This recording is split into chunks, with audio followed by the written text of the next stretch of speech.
பிரியோ TV நேயர்களுக்கு வணக்கம். So மக்களே, நம்ம வந்து ஒரு என்ஜிஓ அமைப்பு மூலயமா வந்து இங்கே ஒரு ஸ்பெஷலான ஒரு vlog அண்ட் டாக்குமெண்ட்ரிஸ்லாம் எடுக்கலாம் பிரியோ டிவி சார்பாக அப்படின்னு வந்திருந்தோம். இங்கே நம்ம ட்ரெண்டிங் மேக்னெட் ஷோக்கு ஏற்ற மாதிரி ஒரு நபர் வந்து கண்டுபிடிச்சிருக்கோம். யாருன்னு பார்த்தீங்கன்னா பழனி அங்கிள் அவர்கள். ஸோ இன்றைக்கி அவர்கிட்ட நிறைய விஷயங்களை வந்து நம்ம கேட்டு தெரிஞ்சுக்க போகிறோம். வாங்க பார்க்கலாம். Palani uncle, Palani uncle, Palani uncle, இதோ வந்துட்டேன்.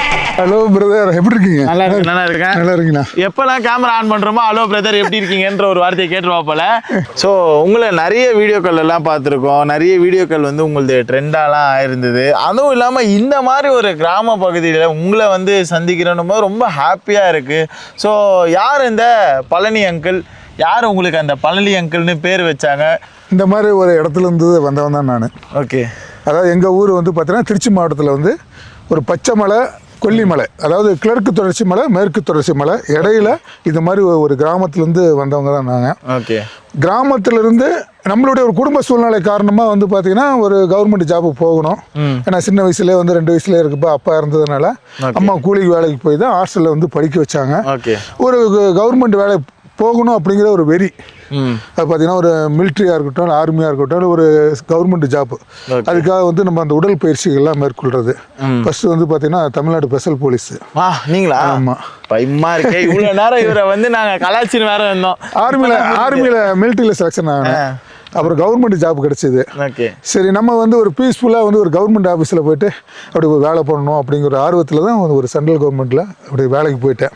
Okay sir. அதுக்கப்புறம் வந்து போலீஸாக இருக்கேன்றீங்க, சென்ட்ரல் கவர்மெண்ட் வேலைன்றீங்க. எப்படி சார் அது? கவர்மெண்ட் ஜாப்பில் இருக்கவங்கலாம் வந்து வேலை உண்டு, வீடு உண்டு, அது மாதிரி நிறைய இருக்கும். ஆனால் நீங்கள் வந்து டிஃப்ரெண்ட்டாக இருக்கீங்க இந்த விளாகிங். சார், நீங்கள் வந்து நான் ரொம்ப ஆக்டிவாக இருக்கிறேன் அப்படின்னு சொன்னீங்க. அதில் முதல் காரணம் நம்ம வந்து கிராமத்துலேருந்து வந்தவங்க தான். ஓகே. ஏன்னா கிராமத்தில் வந்து அதிகமாக என்டர்டைன்மெண்ட் இருக்காது. நம்மளுடைய பொழப்பு தான். மலைப்பகுதிக்குள்ளே தான் விறகுக்கெல்லாம் போவோம். ஓகே. அந்த விறகுக்கு போயிட்டு வந்துட்டு அதுதான் வந்து நம்ம ஒரு வாரத்துக்கோ ஒரு மாதத்துக்கோ வந்து அம்மாவும் நானும் வந்து அந்த அடுப்பறிக்கிறதுக்காக பயன்படுத்துவோம். ஓகே. அதனால் எப்பவுமே வந்து பார்த்தீங்கன்னா நாங்கள் வந்து இப்போ இந்த காலத்தில் மாதிரி ஒரு மொபைலு, டிவி அதுலலாம் அடிக்ட் கிடையாது. எப்பவுமே வேலை வேலை வேலை தான். ஏன்னா அப்படி பண்ணால் தான் அந்த கிராமத்தில் பிழைக்க முடியும். அப்போல்லாம் பொழுதுபோக்கு அம்சங்கள்லாம் ரொம்ப கம்மி சார். ஓகே. என்ன சார் படிச்சிருந்தீங்க? நான் பார்த்தீங்கன்னா சார், ஒரு கிராமத்தில் வந்து ஒரு ஏழை குடும்பத்தை சேர்ந்ததுனால அந்த ஊர் பெரியவங்கெல்லாம் சேர்ந்து இவன் ஒரு ஏழை குடும்பத்தை சேர்ந்தவன், இவனை வந்து ஒரு ஹாஸ்டலில் வந்து சேர்த்தோம்னா ஒரு நல்லா படித்து பெரிய ஆள் ஆயிடுவான் அப்படின்னு சொல்லிட்டு அந்த கிராமத்துலையும் சார் ஒரு ஊர் பஞ்சாயத்து தலைவர்கள்லாம் இருப்பாங்க. இப்போ தான் கோர்ட்டு அப்படிலாம். அந்த காலத்தில் வந்து பஞ்சாயத்து தலைவர்கள், ஒரு பஞ்சாயத்து தலைவர் வந்து தம்பி இந்த பையனை வந்து ஹாஸ்டலில் சேர்த்துக்குப்பா அப்படின்னா கேட்பாங்க. அப்படி சேர்த்து விட்டு நம்ம வளர்ந்தது தான். ஏன்னா அப்பா கிடையாது இல்லை சார், அம்மா கூலி வேலைக்கு போகிறதுனால. அதனால் ஹாஸ்டலில் படித்து தான் வந்தேன். இன்னொன்று ஹாஸ்டலில் படித்ததுனால முக்கால்வாசி மலைவாழ் மக்கள் கூட தான் நான் ஹாஸ்டலில் இருந்தேன். அதனால் அந்த மலைவாழ் மக்கள், இந்த மாதிரி ஒரு மலை பிரதேசம், நான் வாழ்ந்த இடங்கள்லாம் இந்த மாதிரி ஒரு வாழ்ந்த இடம் தான். அதனால தான் நேச்சுரலை தேடி ஓடிக்கிட்டே இருக்கேன். அப்படி உட்காந்துக்கிட்டே நிறைய பேசுவோம். Okay sir. உங்களுக்கு எங்கேருந்து சார் இந்த விளாகிங்கில் இன்ட்ரெஸ்ட் வந்துச்சு? நிறைய பேருக்கு வெளியூருக்கு போய் ட்ராவல் பண்ணணுன்னு இன்ட்ரெஸ்ட் இருக்கும். ஆனால் நீங்கள் வந்து ட்ராவல் பண்ணுறது மட்டும் இல்லாமல் அங்கே என்ன ஃபுட்டு வந்து பாரம்பரியமானது அதை ஒரு பக்கம் கவர் பண்ணுறீங்க. விளாகிங்கில் எங்கேருந்து இன்ட்ரெஸ்ட் வந்துச்சு? உங்கள் ஏஜ் கேட்டகரியில் விளாகிங் பண்ணுறவங்க ரொம்ப கம்மி. ஒரு குக்கிராமத்துலேருந்து படித்து அதுக்கப்புறம் சென்ட்ரல் கவர்மெண்ட் வேலைலாம் முடிச்சு அதுக்கப்புறம் இப்போ விளாகராக வந்து வளம் வந்துக்கிட்டு இருக்கீங்க. ரொம்ப டிஃப்ரெண்ட்டாக இருக்குது சார் ஒரு ஜேர்னியும் உங்களுது. சொல்லுங்கள் சார். இல்லை சார், நம்ம ஆரம்பத்தில் கிராமத்துலேருந்து டவுன் வாழ்க்கை, வயிற்று பொழப்புக்காக டவுன் வாழ்க்கை வந்தோம். டவுன் வாழ்க்கை கொஞ்சம் என்ஜாய் பண்ணோம். அந்த என்ன என்ஜாய் பண்ணால் கூட அந்த கிராமத்து வாழ்க்கையில் கிடைக்கக்கூடிய ஒரு பீஸ்ஃபுல் மைண்டு வந்து கிடைக்கல. அது இல்லாமல் டவுன் வாழ்க்கையில் வந்து இயற்கை வந்து அழிவு அதிகமாகிட்டே இருக்குது. நம்ம வந்து மீண்டும் வந்து பார்த்திங்கன்னா நம்ம கிராமத்தில் அனுபவித்த அந்த இயற்கை வாழ்க்கையை வந்து முடிஞ்ச வரைக்கும் மக்களுக்கு கொண்டு போய் சேர்க்கணும். ஓகே, சரிங்களா? அதனால தான் வந்து எங்கே இயற்கை அழகாக இருக்கோ, எங்கெங்கே வந்து நம்ம கிராமத்து வாழ்க்கை சின்ன வயசில் கண்டோமோ அந்த வாழ்க்கையில் அங்கே அந்த இடத்த தேடி போகிறேன். ஓகே. அங்கே வந்து நான் சின்ன வயசில் கண்ட கிராமத்து மக்கள் செஞ்ச சமையலை வந்து அவங்கக்கிட்ட நான் பார்க்குறேன். அந்த சமையலை வந்து ஒரு ஆரோக்கியமான சமையலை வந்து திருப்பி நம்ம நகர்ப்புற மக்களுக்கு கொண்டு வரணும். ஓகே. நம்ம அதாவது உணவு முறைகள் வந்து ஒரு வீட்டிலேயே வந்து சமைச்சு சாப்பிட்றது தான் ஒரு நல்ல மெத்தடு. இப்படி ஒரு நல்ல முறையில் இந்த மாதிரி முறையில் சமைச்சு சாப்பிட்டா உடலுக்கு ஆரோக்கியம். அதனால நாங்கள் என்ன பண்ணுவோம் அப்படின்னா கிராமத்தில் போயிட்டுங்க சார், இல்லை ஒரு பக்கத்து வீடு அக்காவாக இருக்கட்டும், வயசான பெரியவங்களை தான் போய் கான்டாக்ட் பண்ணுவேன். அக்கா இந்த மாதிரி நான் இன்னைக்கு மட்டன் எடுத்துட்டு வந்திருக்கேன்க்கா, இன்னைக்கு தலைக்கறி எடுத்துட்டு வந்திருக்கேன், இன்னைக்கு ஒரு பாவக்காய் வாங்கிட்டு வந்திருக்கிறேன், நீங்கள் ஒரு மெத்தட் சொல்லுங்க. ஏன்னா அவங்க கிட்ட இருக்கிற அனுபவங்கள் வந்து வெளியில கொண்டு வரல. அவங்க கிட்ட நம்மளை விட அதிகமாக திறமைகள்லாம் நிறைய இருக்கும், சமையல் திறமை. ஏன்னா பெரியவங்க இந்த களி கிண்டுறது முக்கால்வாசி பார்த்தீங்கன்னா என்னுடைய வீடியோவில் வந்து களி கிண்டுறது. ஏன்னா நான் சின்ன வயசுல வந்து எங்கள் அம்மா வந்து எனக்கு களி கிண்டி கொடுத்துருக்காங்க, கம்மஞ்சோறு, சோளச்சோறு. அதோட சாப்பிட்ட எனர்ஜி தான் சார் இன்னும் இப்படி உலாவிட்டு இருக்கேன், ஓடிட்டு இருக்கேன். அதனால அதை வந்து மக்களுக்கு புரிய வைக்கணும். இந்த மாதிரி ஒரு ஆரோக்கியமான உணவு வந்து சாப்பிடுங்க, நீங்களும் ஆரோக்கியமா இருங்க, நீங்களும் இளைஞரா என்றுமே வந்து இளைஞரா இருங்க. உங்க வயசு என்ன சார் இருக்கும்? எனக்கு வந்து 55. ஓகே, இல்ல மனசுல 18 சார், வயசு 55. ஆனாலும் உங்களோட ஒரு மாதிரி ஃபிட்டா இருக்கீங்க. நம்ம இந்த ஆக்டர் எல்லாம் நம்ம பார்ப்போம், சரத்குமார் சார் எல்லாம் சொல்லுவோம் அடிக்கடி. ஆனா அவரை விட 2 மடங்கு ஃபிட்டா வந்து உடம்ப வச்சிருக்கீங்க. ஒரு ரெகுலரா ஒர்க் அவுட் பண்றது? கண்டிப்பா ஒர்க் அவுட் பண்ணுவோம் சார்.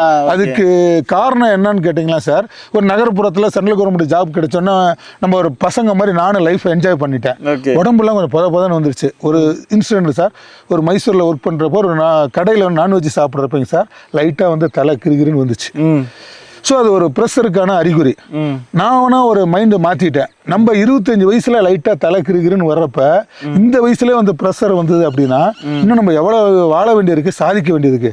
நான் வந்து ஒரு வேலை பொழப்புக்காக மிலிட்ரிக்கு, போலீஸுக்குலாம் எக்ஸசைஸ் பண்ணேன்.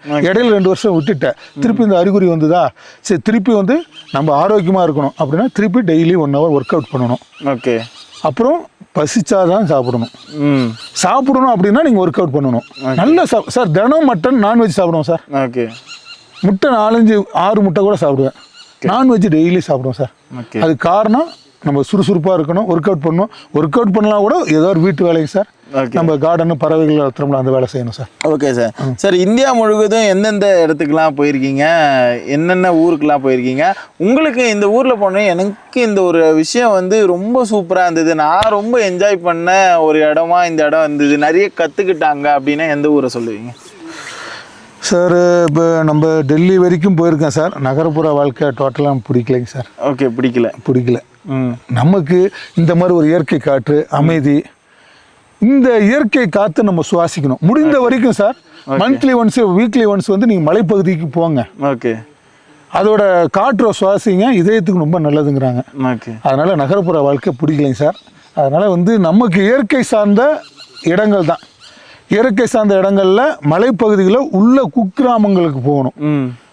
எங்கள் ஊர் சுற்றிலே இருக்குது சார், கோபிச்செட்டிப்பாளையம் சுற்றிலே வந்து பார்த்திங்கன்னா பருகூர், கடம்பூர், இந்த ஆசனூர், இது மாதிரி ஹில் ஸ்டேஷன் நிறையா இருக்குது சார். உள்ளுக்குள்ளே போய் ட்ராவல் பண்ணுறப்ப அந்த மக்கள் செய்யக்கூடிய சமையல், இப்போ பார்த்தீங்கன்னா ஒரு அடுப்பில் பாத்திரத்தில் எண்ணெயை ஊற்றிட்டு எண்ணெய் சூடானதுக்கப்புறம் கருவேப்பிலை செடி பக்கத்தில் இருக்கும். அந்த தலையை உருவிட்டு வந்து ஃப்ரெஷ்ஷாக போடுவாங்க. நம்ம அப்படி இல்லை, கடையில் வாங்கிட்டு வந்து ஃப்ரிட்ஜில் வச்சுருப்போம். அந்த மாதிரி சமைக்கணும், சாப்பிடணும். காய்கள் வந்து பக்கத்தில் எந்த உரமும் இடாத காய்கறிகளாக பொரிச்சுட்டு வந்து ஒரு 5 நிமிஷத்துக்கு முன்னாடி தான் அந்த காய்கறிகள் பொரிச்சு வந்து சமைக்கணும். சார், உங்கள் வீட்டில் மொத்தம் எத்தனை பேர் சார்? கல்யாணம் ஆயிடுச்சு சார். பசங்க பொண்ணுங்க எல்லாருமே செட்டில் ஆகிட்டோம் சார். ஓகே. எல்லாம் செட்டில் பண்ணியாச்சு, இப்போ ஜாலியாக சுற்றிட்டு இருக்கேன் சார். சார், இது மாதிரி யார் பேசி நான் கேட்டதே சொல்ல, உங்கள் வாழ்க்கை லட்சியம் என்ன சார்? வாழ்க்கை லட்சியம் அப்படின்னா சார், நான் சின்ன வயசில் அனுபவித்த வாழ்க்கை, கிராமத்து வாழ்க்கை, உணவு முறைகள் திருப்பி இந்த உலகத்துக்கு கொண்டு வரணும் சார். என்னால் முடிந்தவரை எனக்கு ஒரு கிடைச்சது, ஒரு சான்ஸ் கிடைச்சது இந்த யூடியூப் மூலமாக இதை கொண்டு வந்து மக்கள்கிட்ட கொண்டு போய் சேர்க்கணும். நீங்களும் முடிந்தவரை இந்த ஒரு இயற்கையோடு ஒன்றி வாழுங்க. இவ்வளோதான் சார். நம்ம வேற ஒன்றும் இது இல்லைங்க சார். நல்ல ஆரோக்கியமான உணவு, ஒரு ஆரோக்கியமான இடம், இயற்கை, பறவைகள் வளர்த்துங்க. கண்டிப்பாக வந்து பறவைகள் வளர்த்துங்க. ஏன்னா ஒரு மனசு ரிலாக்ஸாக இருக்கும். ஓகே. நீங்கள் வந்து ஏதாவது மனசு கஷ்டம் இருக்கும், குடும்பத்தில் கஷ்டம் இருக்கும், அந்த பறவைகளோட கொஞ்சம் ட்ராவல் பண்ணுங்க, அந்த மறந்துடுவீங்க. ஓகே. இந்த பறவைகள் காட்டக்கூடிய அன்பு வந்து நீங்கள் வந்து டேஸ்ட் பண்ணுங்க. ரொம்ப ஆரோக்கியம், மனசு நல்லா சுத்தமாக இருக்கும். ஓகே. நீங்கள் ஒரு விளாகர்ன்றதுனால இப்போ பிரியோ டிவி, இந்த பிரியோ டிவியோட இன்டர்வியூவில் இருக்கீங்க. அதுவும் ஒரு கிராமத்து மலை கிராமத்தில் இன்டர்வியூ பண்ணிட்டு இருக்கோம். ஒரு மாதிரி டிஃப்ரெண்ட்டாக இருக்கு, நல்லா இருக்கு. முதல் முறை எனக்கு வந்து இந்த மாதிரி ஒரு இடத்துல வந்து இன்டர்வியூ எடுக்கிறது. ஸோ இதை விளாகாக சொல்லணும்னா எப்படி சொல்லுவீங்க? பிரியோ டிவி பேரை வச்சுக்கணும். இப்போ இந்த இன்டர்வியூவில் நீங்கள் வந்து பங்களிச்சிட்டீங்க. அப்புறம் ஒரு மலை கிராமத்தில் ஒரு இதுவில் இன்டர்வியூ பண்ணுறோம். இதுக்கு ஒரு விளாகாக நீங்கள் சொல்லணும்னா உங்கள் ஸ்டைலில் எப்படி சொல்லுவீங்க? இல்லை சார், அதாவது எனக்கு வாழ்க்கையில் முதலாக வந்து ஒரு இன்டர்வியூக்கு வாய்ப்பு கொடுத்த பிரியா டிவி, ஓகே, அதுக்கு வந்து ரொம்ப நன்றிங்க. ஏன்னா என்னைய அதாவது வந்து நானும் என்னையும் வந்து ஒரு ரெஸ்பெக்ட் கொடுத்து ரெஸ்பான்ஸ் பண்ணி எனக்கு இன்டர்வியூக்கு அழைச்சிங்க. உங்கள் மூலமாக வந்து திருப்பி இந்த ஒரு மலைப்பகுதிக்கு நம்ம ரீட் அமைப்பு மூலமாக வந்திருக்கிறோம். ஓகே, இது உங்களுக்கு ஒரு பொன்னான வாய்ப்பு. ஏன்னா நீங்களாம் நகரப்புறத்தில் வாழ்கிறீங்க, இந்த மாதிரி ஒரு இயற்கையான சூழலில் உங்களுக்கு கிடைக்கிறது ரொம்ப அரிது. ஓகே, உங்கள் மூலமாக, உங்கள் டிவி மூலமாக, உங்கள் இன்டர்வியூ மூலமாக என்னையும் வந்து வெளிக்கொண்டு வரீங்க பார்த்தீங்களா, எனக்கு ஒரு வாய்ப்பு ஏற்படுத்தி கொடுத்தீங்களா, அதுக்கு வந்து ரொம்ப நன்றி சார். நன்றி.